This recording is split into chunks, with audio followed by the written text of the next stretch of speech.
Well, hello everyone, and welcome back to Total War Warhammer 3. It has been a while since we've been here, but that's kind of going to be the expected case when it comes to this game and the roadmap of future content with this game.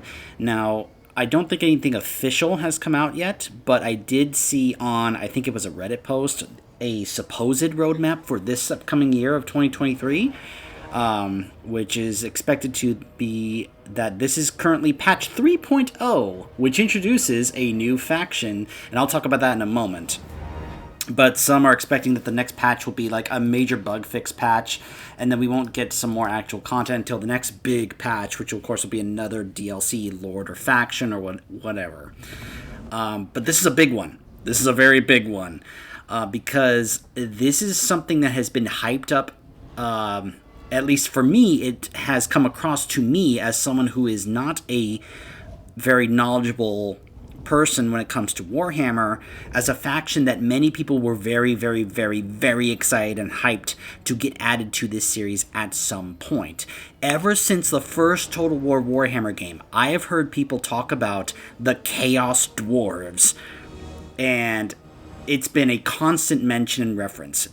Everybody has been mentioning and bringing up the Chaos Dwarves, waiting for them to be added to this, eagerly asking for them to be a part of this, because apparently they're a very well-known and popular faction, at least when it comes to the fantasy genre of Warhammer. Of course, I'm talking about that, not 40k. And I guess the tabletop? I say that because I've never played the tabletop, because I've never had the opportunity to play that or anyone to play it with. So that's why I am a very unknowledgeable person when it comes to Warhammer Fantasy, apart from getting my hands on some of the source material like the books and such and actually reading some of them, which someday, who knows, maybe I will actually do that. But I've also heard that apparently it's a lot, and I don't know. I'll have to see whether or not I actually want to delve into that too much or not. But anyways, yes, this is patch 3.0, obviously a very big patch that has brought along this DLC faction known as the Chaos Dwarves with 3 lords, which I will talk about in a moment. And I will mention, though, however, that I believe the cost for this is $25. So, yeah, unless you're someone like me who, like, has a reason to get this, as in, like, either because I really play this game a lot and am really invested in it and interested in it, plus being able to actually make content for my channel, like this video here, then I wouldn't exactly say I'm going to go ahead and endorse it. By the way, it's not just the faction you get with this. They also, I guess, for free without the DLC, you also get some other stuff, such as this new legendary hero called Ulrika. Apparently she's a well-known character. There's also these other modes called the Mirror of Madness. And there's also some trials as well. I believe you can go ahead and check that out here. This is the Mirror of Madness, and this is the Infinite Portal. These are 2 different new modes that you can be able to delve into and try out. But those are alternate things. The main thing, as you can see here with this screen, is the Chaos Dwarves have joined the game for both the Realms of Chaos campaign as well as the Immortal Empires campaign, which is now no longer in beta. That's another thing, is that I believe this patch or the patch before it, they moved the Immortal Empires out of beta into making it now official in its quote-unquote finished state, though obviously it's going to continue to get worked on and updated and have more stuff added to it as time goes on. From what I have heard, I think they're going to be focused on working on this game and adding more to it over the next several years. So if you're wondering, hey, are they going to do another Total War game?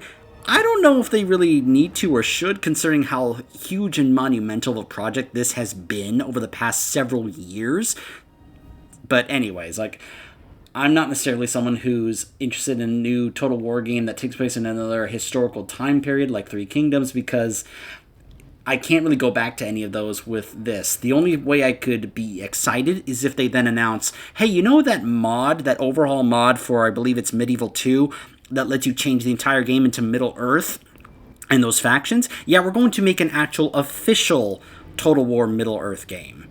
Like, that's like the next big announcement that I want to hear from Creative Assembly, is that if they're going to start a new Total War franchise, that they delve into these other fantasy-like franchises, if they can get the rights, obviously. And who knows whether or not the Tolkien estate is going to allow this, but I'm just saying, if that is possible at all, can you imagine, think about this game that you're looking at right here, Total War Warhammer 3, and the quality that this game offers. Now imagine instead of Warhammer, it's Middle-earth. Oh my gosh, I would love that so much. You guys have no idea.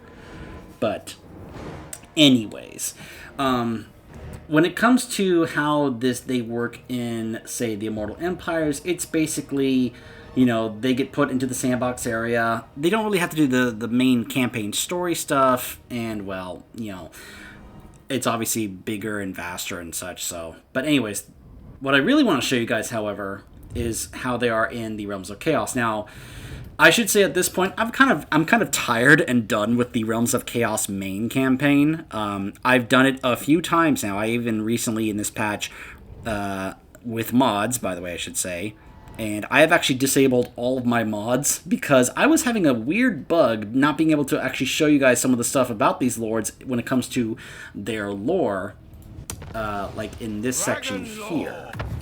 Like, it, for some reason, wouldn't show this text, and I was like, uh-oh. So I went ahead and, just to be safe, disabled all of my mods, and I had, like, almost 200 mods set up. I have a lot of mods set up for this game, because I think it really helps enhance the experience, but anyways. Yeah, so I turned all my mods off, and I'm just saying, at this point, because I recently replayed this campaign with, I think it was both Khorne and Nurgle, so I beat the campaign as both Skarbrand and Pugath with mods. Then I'm kind of tired of this campaign and done with it, honestly. I am a little ashamed that I got the achievements for beating the campaign with those, which I did on easy, by the way, but with mods. So I didn't get the one for beating it on legendary or very hard, which I'm glad I didn't, because if you look at the percentages, and Steam does this thing where it shows you the percentages of how many players that own the game have gotten the achievements. And from what it showed me, only like 3% of players have the achievement for being the campaign as Khorne or as Nurgle. So I'm a little ashamed I have those achievements for doing so with mods that basically allowed me to cheat my way through the campaign on easy, but I still wish I didn't necessarily have to get, that didn't give me those achievements, but it is what it is, I guess. I'll live with it, but I'm not going to try for the other ones because, honestly, this campaign, I'm kind of tired of it, and I'm not really fond of it anymore. Like, I understand now why people were so tired of it, because it just kind of gets tiresome and grating. Now, fortunately, so these days I'm more so playing Immortal Empires because of the other factions and lords you can play. However, fortunately, when it comes to the Realms of Chaos campaign, when you do one of these new DLC lords, they're not tied to the whole I have to go to the Realms of Chaos thing. That was the case with the Words of Chaos. Remember, these guys, they did not have to necessarily do that. And that's the case with the Chaos Dwarves here, fortunately. So, before I talk about each of these three guys here, let's talk about the lore of them themselves in general. Malign, dark-souled, and merciless, Chaos Dwarves are known in legend as a warrior race of demon-smiths, craftsmen, and brutal killers who have dominated the northern reaches of the Dark Lands for thousands of years.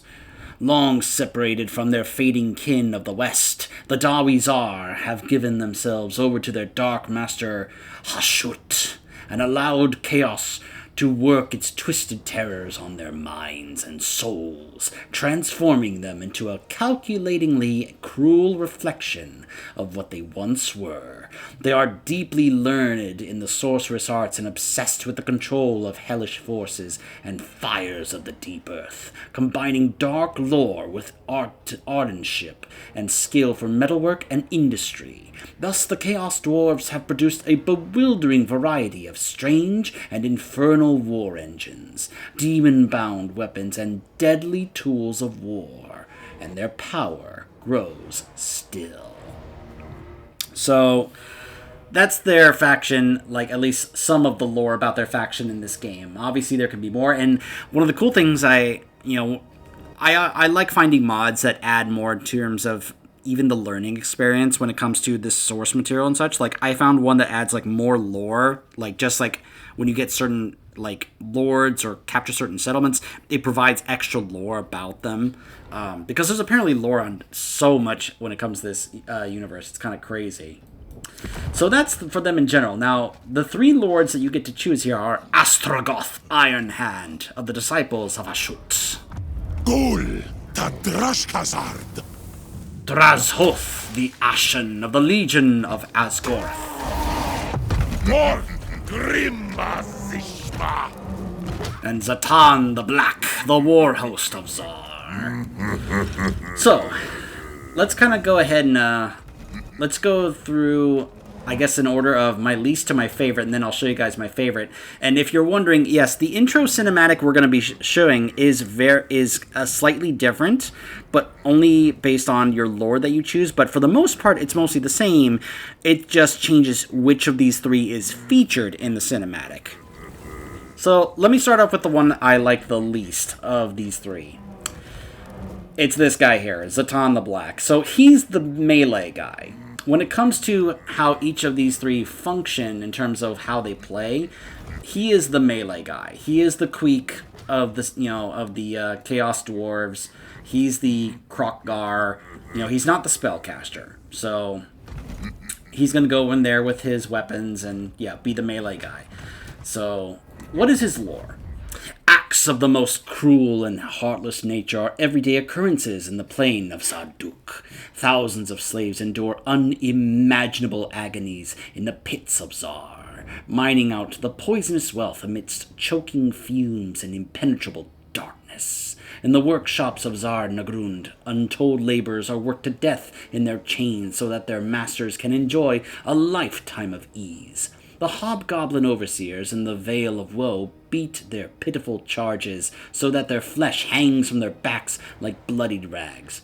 Even amongst such wanton cruelty, there is one whose deeds of brutality are remarkable. Zatan the Black, commander of the Tower of Zar. So his starting location is right here in the middle. And when I say right here in the middle, because if you look at the other 2, this one starts here, and this one starts over here. So Zatan starts right in the middle. And I'll be honest, it's probably my least favorite location here, because I just don't feel like as if, like, from there, I can then, like, properly branch out to cover a certain portion. I like to be able to, like, focus on a certain portion of the map and then kind of work my way out from that once I have a certain portion covered. It's like, okay, I've got this portion here, now I'll work on going over here. And honestly, I'm just like, his starting army, he does start off with a rocket launcher. I'll talk about the units. In fact, let me go ahead and talk about that for a moment here. So when you look at the vanilla units, I say vanilla because I had some mods that changed it up, including adding a cool siege giant. But as you can imagine, because they are a variation of dwarves, they have some pretty tough units. They do have some, goblins and such to help them out, but they're not really great units. The real strength that comes from, of course, the Chaos Dwarf units, but they do, they'll cost some more, when it comes to your economy. I'll talk about that when we actually get through the cinematic and talk a bit about how they function. But, like, they've got blunderbusses, and those can just be just nasty. They've got Monsters and Beasts, these cool Taurus kind of things. They've got these Kadai units. This sucker right here, a big colossal monster, is awesome. And then, of course, they have lots of really cool artillery and war machines, and some of them can just be awesome, like a magma cannon or a rocket launcher. They also get the hell cannon because they're chaos. And then some Dreadquake mortars. Like, you get some very devastating range with these guys if you have, like, mortars and blunderbusses and such. It can be pretty awesome. Now, what lore they add is the lore of Hashut. And they have some pretty cool ones here. Like this one here, Burning Wrath. You launch it there and then it spins in the unit, doing extra damage. Dark Subjugation, providing a debuff to their melee defense and leadership. Ash Storm makes them slower and makes them more weak to fire damage, which, by the way, a number of these units, like the blunderbusses, do fire damage on their ammunition. So a number of these units, like the Fireborn and these guys, a lot of these units do fire damage, which is why the idea, then utilizing something like Ashstorm to make them weaker to fire is pretty devastating. The Curse of Ashut on a single, strong against a single unit, which of course, gives them a very nice debuff. You can see the upgrade version of that. Hellhammer.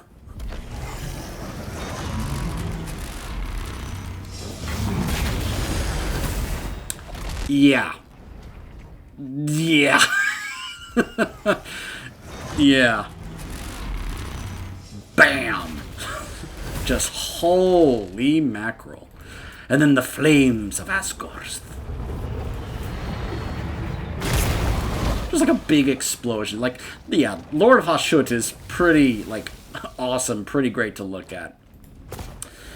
So he starts off with a rocket launcher and a blunderbuss. And then when it comes to what he provides, they have the convoy thing that the Cathay have, and he also gets more casualties, which they can put towards a economy thing called labor. But honestly, yeah, his stuff is just not that great, at least in my opinion, or not that exciting or fun. And he can't really, like I said, he's the melee guy. He doesn't cast any spells. So honestly, of the three of them, this is my least favorite of the three lords. Now, Drazhoath.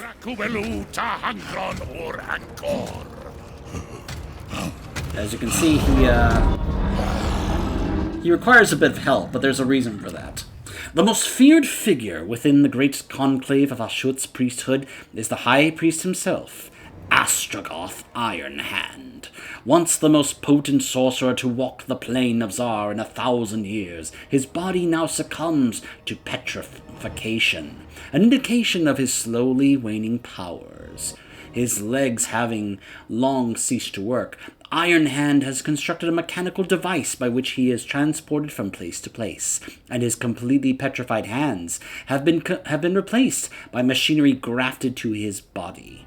These contraptions were constructed by Drazhoath thralls to plans of his own design, combining the undoubted engineering skills of the Chaos Dwarves with his own dark, twisted science. So, by the way, if you want to double check, you can see here, Zatan is an axe infantry with armored and shield, and he's a melee expert, and he has charge defense against all. Drazhoath is labeled as a wizard, so he's a spellcaster, but he is also a melee expert. So he can actually do a decent amount of melee combat if you need him to. So just keep that in mind. What he provides is Conclave Influence. That's one of those mechanics I'll talk about in a moment, when we get into the actual campaign. He has the passive, which increases base weapon damage and melee attack based on how many kills that you have made. Kind of like Scarbrand's weapon, where it just keeps getting stronger the more you kill with it. More casualty replenishment and more ward save for the Bull Centaur render units in his army.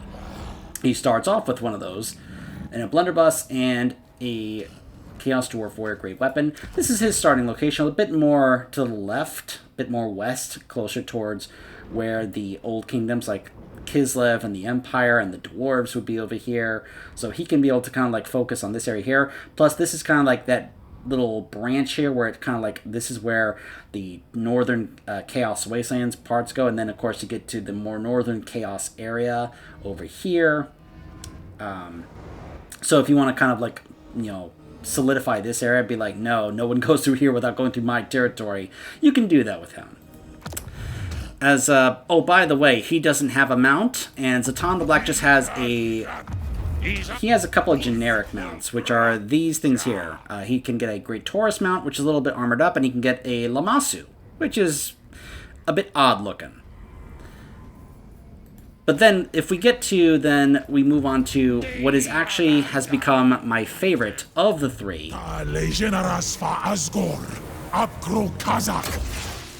Drazhoath the Ashen. For more than 1,000 years, the dark burning spire of the Black Fortress has stood sentinel over the crossing place of the River Ruin at the southern edge of the Mountains of Morn. Just in case you're wanting a visual, this is the area right here. This whole portion over here is where he starts off, and you can basically just focus on this whole portion here, take control of this area here, and then move your way either north or to the west. It is a nightmarish place of soot, blackened iron, and jagged rock, and burning magma runs through it like lifeblood. For centuries, the master of this dark denizen and the warriors within it has been Drazhoath the Ashen, a twisted, power-hungry creature and potent sorcerer.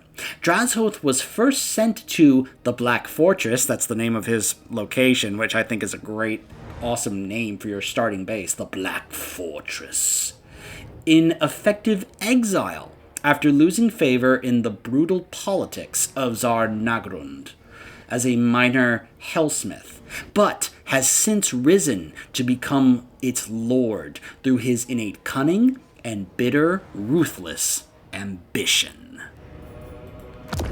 So, what is he? Well, Drazhoath is a wizard. So he's a spellcaster, but he's armored, and he's a decent melee combatant. So he may not be able to do as much melee as, say, either Zatan or even Astrogoth, who probably can do more so than he can. But that's a little deceptive when you actually can see how he looks. Plus, here's the other thing. He actually does get his own cool mount. It's one of these Bale Tauruses here, and it has a name. It's called Cinderbreath. It's actually really cool. Now, because I disabled my mods, I can't really show it to you right away, because I had a mod that lets me be able to just jump up a huge amount of levels with a stupid amount of extra XP, just from winning one battle, so I can immediately just hop on a mount and just show it and use it. But unfortunately, because of I disabled my mods to make sure I could actually show you all this without any technical issues or bugs, because this is still a recent patch, and mods are still getting fixed up and, updated. I can't really show you that right now, unfortunately. Even although I could go into the battle, but I don't really want to do that since that's not really what this is about. This is more so about the intro. Now, I guess I could quickly hop on over to the battle area and show it to you, but before I do that, let me also go a little bit more about Drazhoath. So he starts off with one of these Kadai Fireborn, which are really great. I love these things. And then, of course, he's got blunderbusses and these Infernal Guard Fireglaves, which are hybrid missile infantry and can also do melee. And they have flaming attacks. Now, he starts off with something very important. Armaments cost reduced for capacity upgrades and more armaments output. That's a very important aspect of the economy when it comes to how these guys function. He also gets more campaign movement range, which is always nice. Less upkeep for the Kadai units, which are these guys, and of course, as I said, this big one right here, this Kadai Destroyer. And he's got a passive ability, Dark Renown, which buffs his allies, as in, like, the units in his army's melee attack by 8 in range. So, yeah, he's got some pretty nice stuff. So, I guess before we hop into the campaign and I show you guys the cinematic, let me go ahead and just quickly show off some of the units for these guys. I'll go ahead and let's switch over to the Chaos Dwarves. So let me go ahead and get Drazhoath here. There are Goblin units, but yeah. Let me just focus on showing off some of the really cool Chaos Dwarf units here.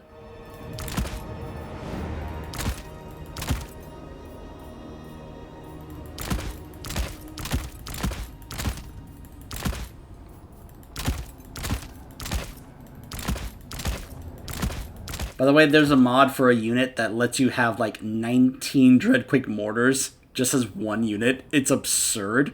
It's absolutely ridiculous. But, alright, I guess this is a okay map. I just want a nice big open area map just so I can be able to kind of like show you guys the units. It's probably a little curved, but, you know.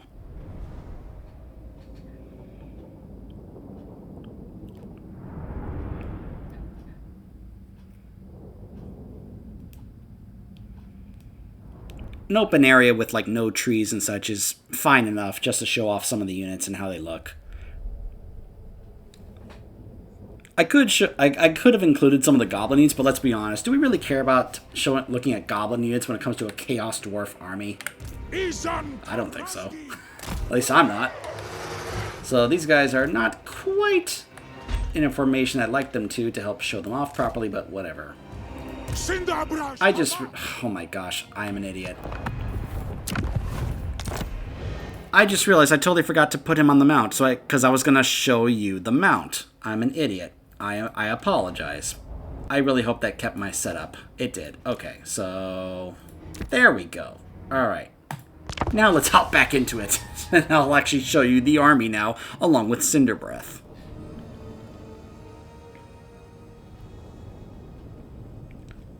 If you're wondering why is the mount thing a deal to you, I've always just found these legendary lords riding on their own really cool, unique, named mount just very appealing. It's just something that appeals to me, you know? Like, I like the idea that your lord is riding into battle on this really cool mount, which happens to also be his own personal mount that is not just a generic version of something, but also has a name, which makes it stand out from others. So, this is the Bale Taurus. Yep. Flying Bull. This is a supply train.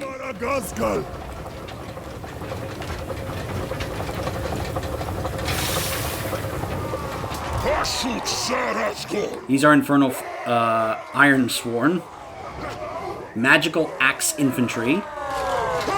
Really cool looking.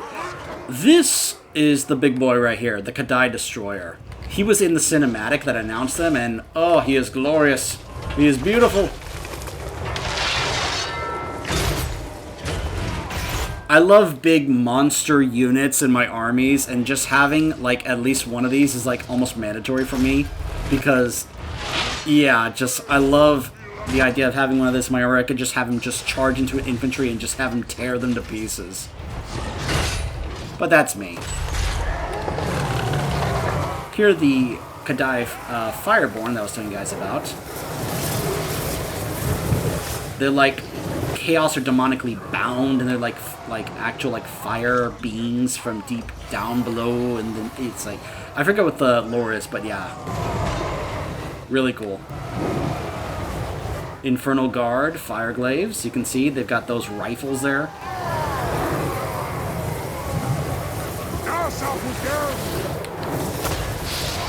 This is a Dreadquake Mortar. Looks like they've got an Ogre dressed up, helping operate it to launch on the enemy. That's a Iron Demon, the Demon's Tongue. There, of course, is the Hell Cannon.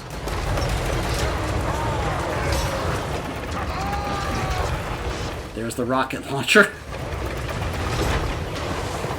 There's the Iron Demon. And there's the Magma Cannon. Alright. Let's make sure we don't skip anyone here. This is why I like to have everybody in a line. There's a Skull Cracker. I think that thing does more than crack your skull. Just saying. These are the blunderbusses. And trust me, those things shred enemies. They get a clear line of sight and they can just tear infantry apart. They're the Infernal Guards with great weapons. Here's the Infernal Guard. These are the Chaos Dwarf Warriors. This is a Lamazu. Very kind of strange looking creature.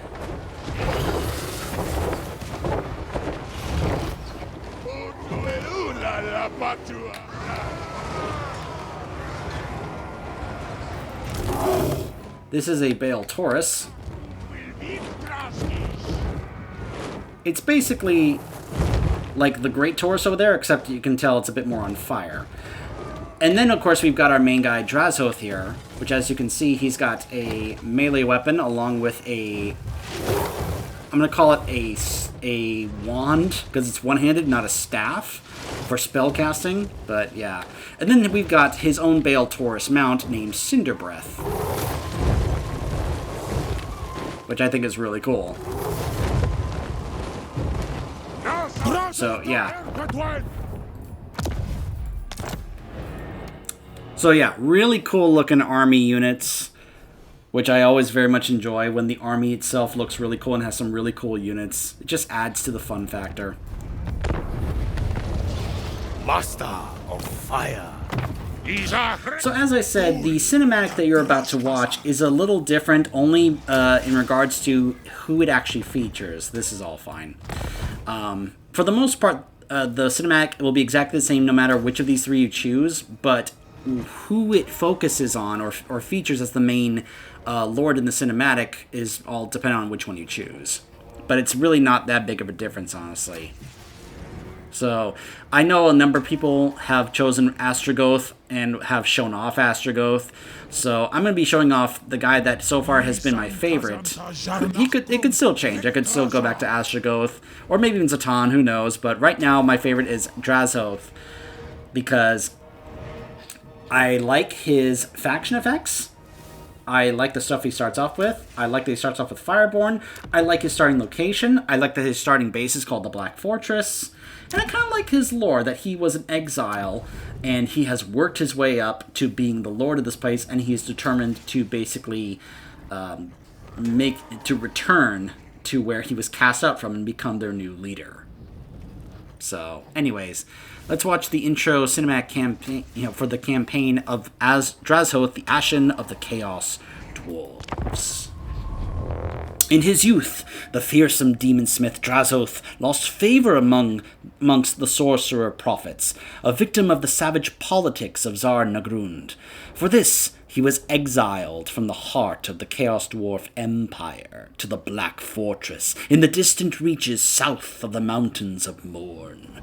Drazhoath has since risen to become Lord of the Black Fortress and commander of the Legion of Asgore from his border citadel near the banks of the mighty River Ruin.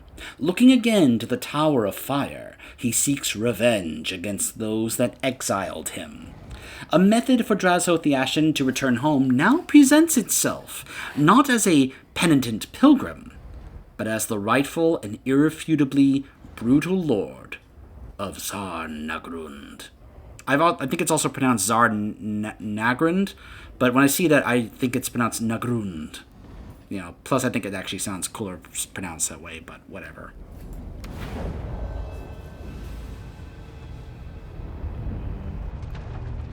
Echoed throughout the mines of the Dawi Tsar is a legend of immeasurable power hidden deep under the mountains. A liquid magic so potent it can raise entire cities, leaving nothing but cinders and ash. Eager to exploit this power, the sorcerer prophets of Tsar Nagrund sought to reach the source of this demonic substance. The domain of their malign god, Hashut, the father of darkness. For centuries they dug, exhausting countless workers as they delved deeper than the mountain roots themselves.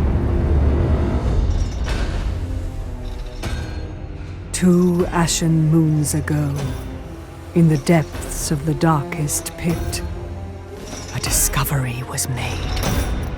A trickle of pure power, a crimson seam divining a way through the rocky layers to where Hashut dwells.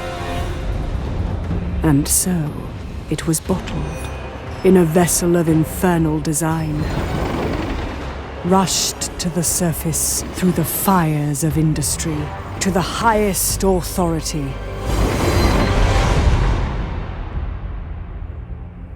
In the council chambers of Drazhoath the Ashen, it was presented. Roiling with unholy energy, Its gloriously terrible glow glinted in the eyes of all who set their gaze upon it. The blood of Hashut. Far rarer than warpstone and gold, very few vials had ever been extracted from the mines. The key to limitless power. Hashut Abu Mazuma Zarastarun Akminu Isbolg. Drazhoath, Lord of the Black Fortress, roared to the god of darkness. And he replied. Ancient channels etched in rock flow with molten fury. A great drill shall be constructed, forged in the dread fires of the Darklands, imbued with strength to bore through the bedrock and breach a godly domain. Uzwil Shabbat. Lundakrungran. The forge burns. The fires catch from the depths. The Chaos Dwarves will rise.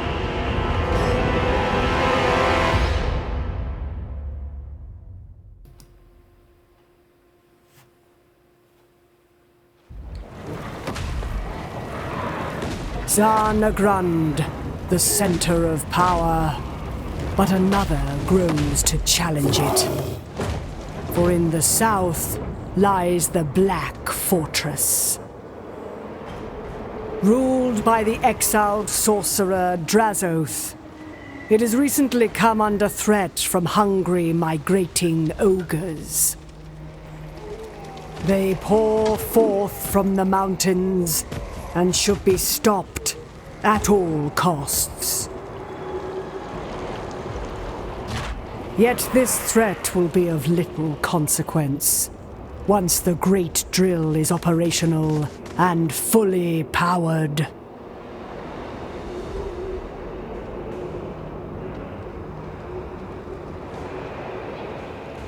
Izan Kazan Tajar Nachgrand. Abdar Nurunleth Mbulma.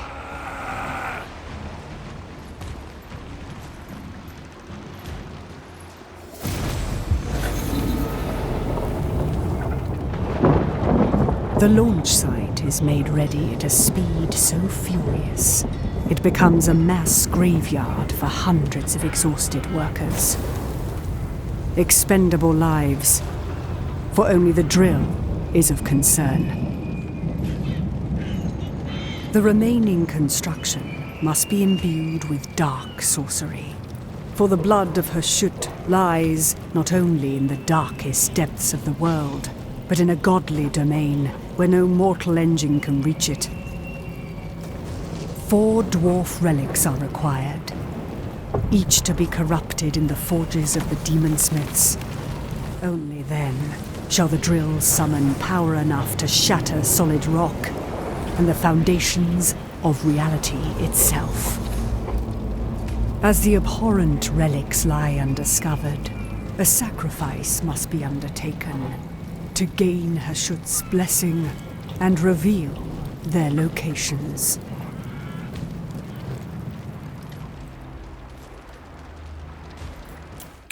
So, yeah. To access the endless supply of Hashut's blood, you must complete the Great Drill of Hashut to bore directly into his domain. That is our goal. Because if we acquire the blood of Hashut, and I'll talk about Hashut in just a moment, but once we get to that, Drazhoath will have so much power, he will, without question, be able to become the new high ruler of all the Chaos Dwarves. You know, returning from exile to be their new ruler. And be like, yeah, you exiled me, guess what? Now I'm in charge. So, that's part of the appeal of why I like to play Drazhoath right now. So, how they play. Fight battles and gather the necessary labor to maximize the efficiency of your industrial economy, in turn boosting your military strength. Labor is the backbone of the Chaos Dwarves' industrial economy, a commodity of battle captives and traded laborers that are used and managed provincially to facilitate efficiency, rapid expansion, and ultimately the arming of the Chaos Dwarves machine. Chaos Dwarves have a very powerful industrial economy that requires careful management of labor, workloads, raw materials extraction, and armaments assembly lines. If a single cog of these fails, their entire industrial machine may falter.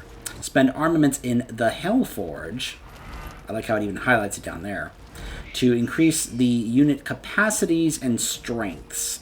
Use Conclave Influence to claim powerful seats in the Tower of Zar. The Hellforge, by the way, the Chaos Dwarves are experts at combining smithing with demonic infusion.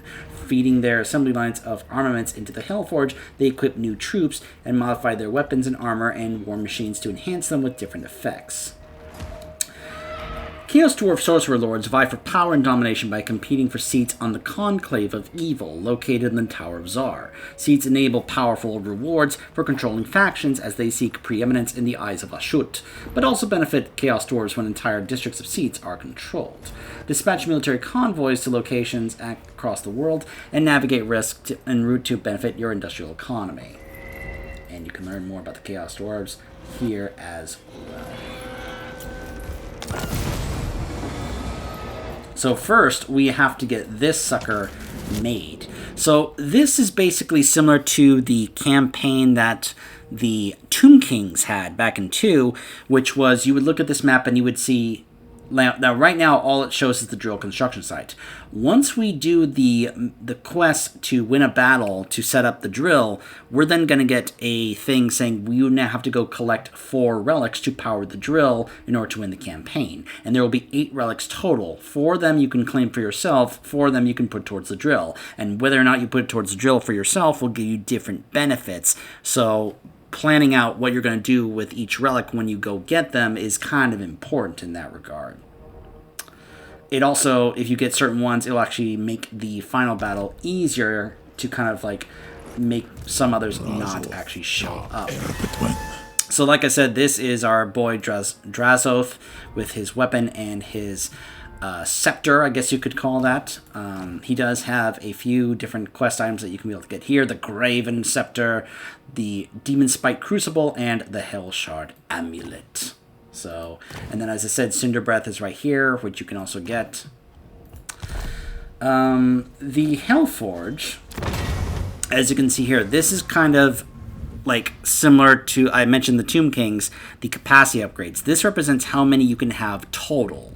So when you put in the armaments, you actually increase the amount total of these units that you can have total. Not just in this army, but faction-wide. So it's that's why armaments becomes very important in that regard in terms of trying to actually acquire them. Plus, when you do this, you not only increase the amount, but you also move this up, which each one here gives you access to a different possible upgrade for these units. Once you move this up, you can then go to the manufactory. Let me see if I can actually show that off right now. Okay, so I did enough to get that. So then you go to the manufactory, and you can be able to access all these different upgrades. Now, it looks like you can only choose 3, though. But for each upgrade, if you pick one, you'll see there's an upkeep. So when you go ahead and pick one of these, you'll then have to upkeep armaments each turn for each upgrade you do. And of course, each one is going to have a different cost to it.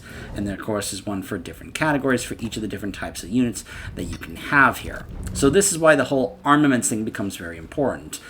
And as well as the Conclave Influence for the Tower of Zar to be able to get different upgrades. The Convoys is, like I said, it's basically the system that the Grand Cathay have. And then there's raw materials. We do have, like, treasury, but that's not as important as the raw materials, as well as you'll see the efficiency here, which is determined by, of course, laborers. And if we look at our building, you'll notice we don't have growth. Growth is not a thing with the Chaos Dwarves.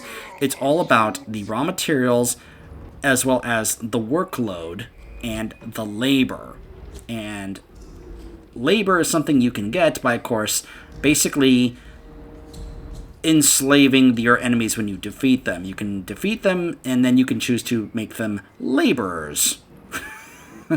I know some people have been joking about the fact that we're actually, like, not calling them slaves.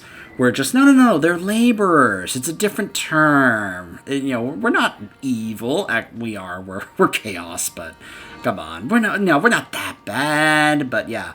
Also, when you capture a different building, you can either make it a outpost, or you can make it a factory. You can also make it a tower, like this here, and each one is different because it'll give you different access to different types of buildings if you want to either focus on your raw materials output or your armaments, which will be at the cost of raw materials.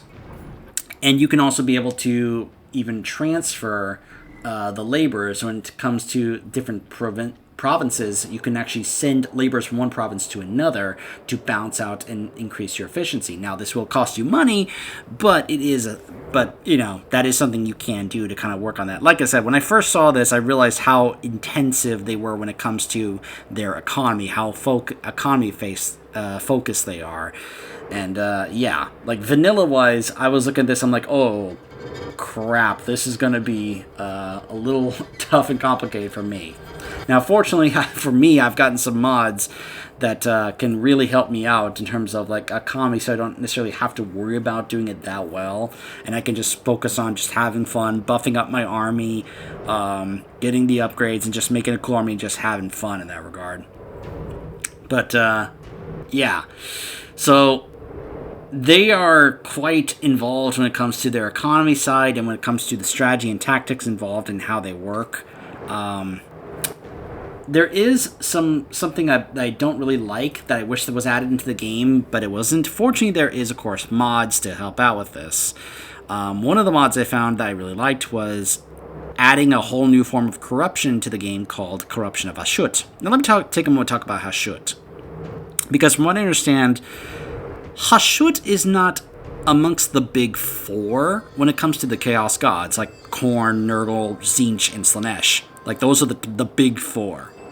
But from what I understand, that doesn't mean that they are the only Chaos Gods.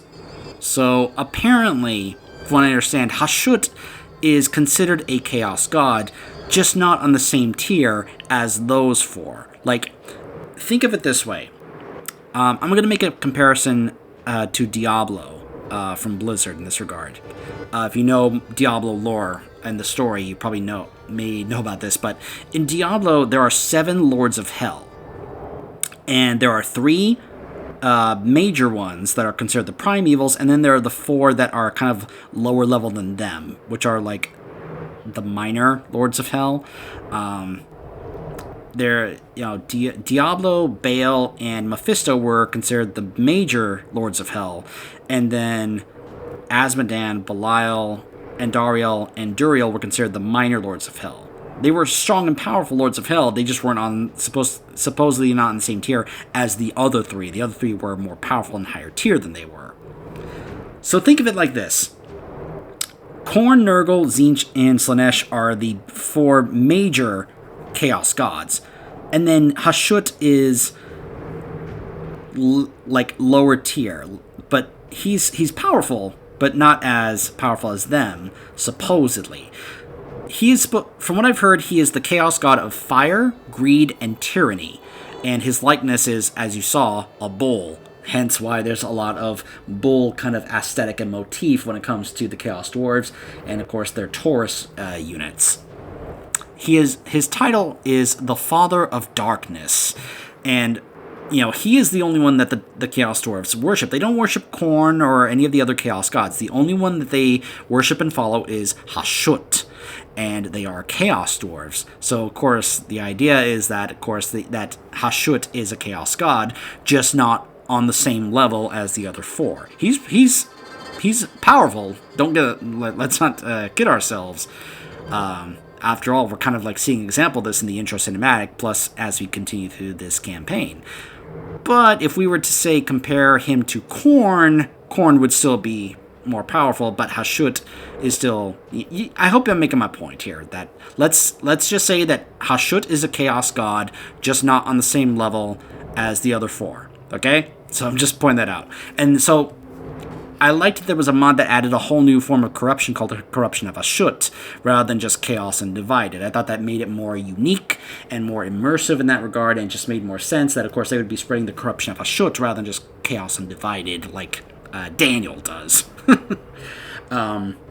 There's also some other fun mods you can get to add some other really fun units, like a Chaos Siege Giant, which looks really cool. I would have to progress and actually do the battle in order to show you more, but like I said, it's basically, the campaign is basically do the first mission to, get up the site for the drill setup, and then go out into the rest of the map here to collect the other relics to power up the drill, which will then set you up for a big final battle, which, from what I've seen in the cutscene, involves the other dwarf factions, as in Thorgrim, Grudgebearer, and a couple of other legendary lords, all teaming up together to try and take down the Chaos Dwarves, because what you have been doing is effectively collecting and defiling their precious relics from their ancestors with, of course, chaos demonic magic, which the dwarves consider a huge offense and a huge grudge, to the point where Grudgebearer declares that he will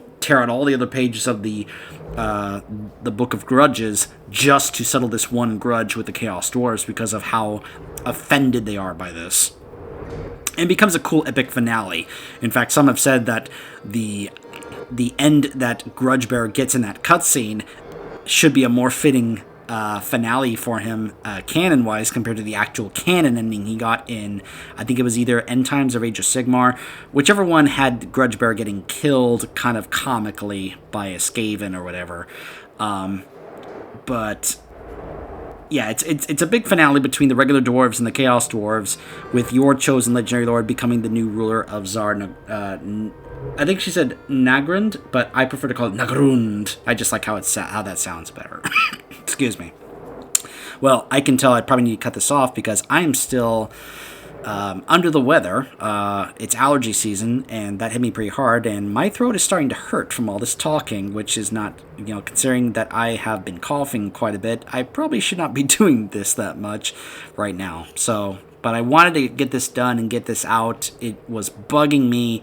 So, yeah, Chaos Dwarves.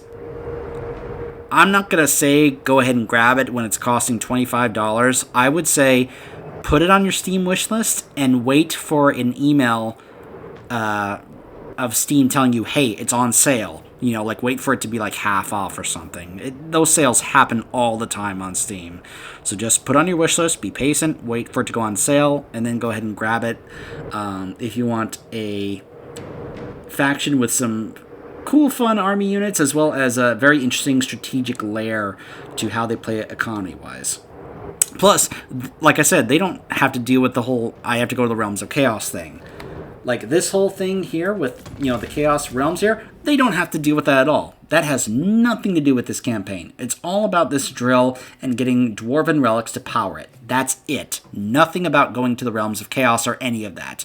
And there's no timer on this. You can just go about doing this at your own pace. There's no doom counter like the Realms of Chaos was, which is great. I love that. So, yeah, that's pretty much it. That the intro cinematic, like I said, you could see it focused on Drazhoath. It focuses on whichever lord you choose, but for the most part, all the whole finding the blood and all that, that's basically the same for any of those three. So, that's the Chaos Dwarves, specifically Drazhoath, excuse me. I'm going to go ahead and cut off here so I can now rest my voice and try to get over this cold or these allergies or whatever that's been hitting me recently. So until the next bit of content to show you guys off in this awesome game, I will see you guys next time.